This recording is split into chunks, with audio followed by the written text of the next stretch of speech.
जय सीताराम दोस्तों। सीताराम एक जीवन जो पुस्तक है उसका अपन ने पिछली वीडियो में 6 नंबर चैप्टर जिसका नाम है जीवन के एजेंट को एंड किया है चैप्टर को। अभी मेरा जो 7 नंबर चैप्टर है उसका नाम है लाडले चाचा जी, जो कि सीताराम एक जीवन मेरे बुक का टाइटल है। उसके 20 नंबर पेज पे मैंने लिखा है लाडले चाचा जी। उनके जीवन पर मैं ये चैप्टर पढ़ने जा रहा हूँ। लाडले चाचा जी, श्री सीताराम चाचा जी। अब बारी आती है हमारे परिवार के सबसे छोटे और सबसे प्यारे सदस्य की, मेरे 4 नंबर चाचा जी, मेरे प्रिय चाचा जी सीताराम चाचा जी की।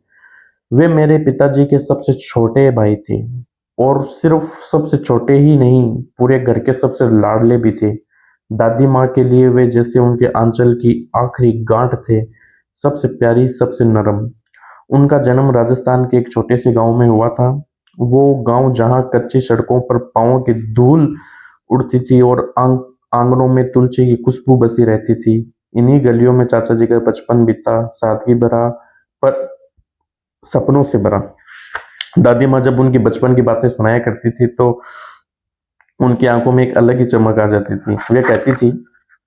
वो कहती थी सिताराम एक जीवन के चैप्टर नंबर 7 लाडले चाचा जी के 30 नंबर पेज पर कि सीताराम शुरू से ही बहुत खुश था। उसकी आंखों में आत्मसम्मान की एक अलग ही चमक थी। वो शरारती था लेकिन कभी भी हद से बाहर नहीं आता। उसे अपनी बात मनवाने की जिद नहीं थी, लेकिन जब बात सच या गलत की होती तो उसे कोई चुप नहीं कर सकता था।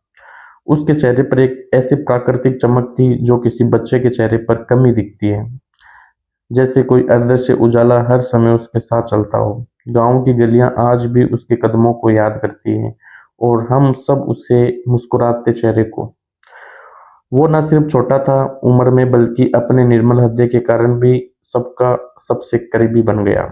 धार्मिक चेतना का जीवंत रूप वो दृश्य जब हमने उनके यह करते हुए देखा, एक टाइटल मैंने इसमें छोटा सा ऐड किया है।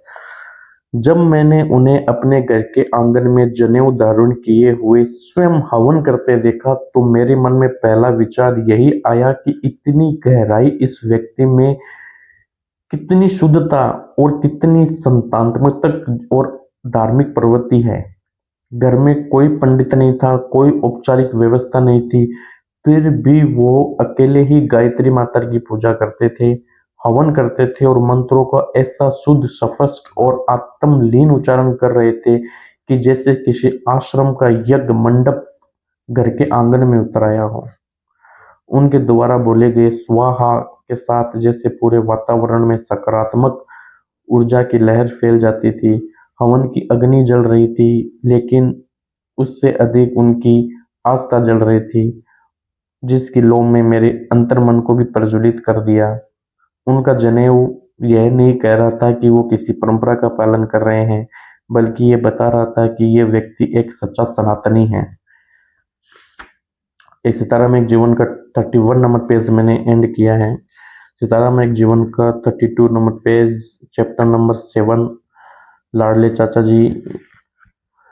जो भली भांति जानता था कि उसका इस संसार में जन्म क्यों हुआ है। बहुत ही अच्छी लाइन इसमें मैंने लिखी है कि ये व्यक्ति एक सच्चा सनातनी है, जो भली भांति जानता है कि उसका इस संसार में जन्म क्यों हुआ है।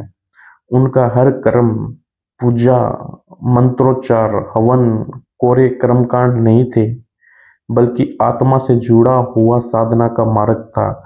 ऐसा लगा जैसे वो न केवल अपने लिए बल्कि पूरे परिवार, पूरे कुल और शायद पूरे लोक कल्याण के लिए यज्ञ कर रहे हो। सीताराम एक जीवन का चैप्टर नंबर 7 32 नंबर पेज पर एंड हो रहा है। जो अगला चैप्टर है उसका नाम है दीप से दीप जलता गया, जो हम अपनी नेक्स्ट वीडियो में इसका उल्लेख करेंगे। तब तक के लिए जय सीताराम।